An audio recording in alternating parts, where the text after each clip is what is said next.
लाच घेऊन पुन्हा मोठ्या रकमेची मागणी करणारे 5 पोलीस कर्मचारी निलंबित.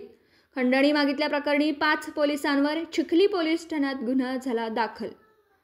रक्षकच भक्षक ठरत असल्याचा धक्कादायक प्रकार बुलढाण्याच्या चिखलीमध्ये उघडकीस आला.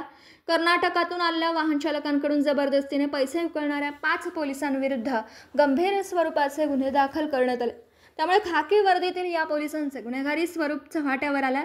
कर्नाटकातील ताज रहमान यांच्यासह 3 जण आपल्या कारने मलकापूरकडे एका चित्रपटाच्या शूटिंगसाठी लोकेशन पाहण्यासाठी येत होते.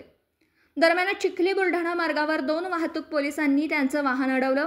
वाहनाची कागदपत्र मागवून कारवाई टाळण्यासाठी 3,000 रुपयांची मागणी केली. तडजोडंती पेटीएमद्वारे जवळच असलेल्या चहावाल्याकडे 1,500 रुपये दिल्यानंतर त्यांना पुढे जाण्यास परवानगी देण्यात आली. यानंतर काही अंतरावर आणखी 3 पोलिसांनी पाठलाग करत पुन्हा त्यांचं वाहन अडवलं.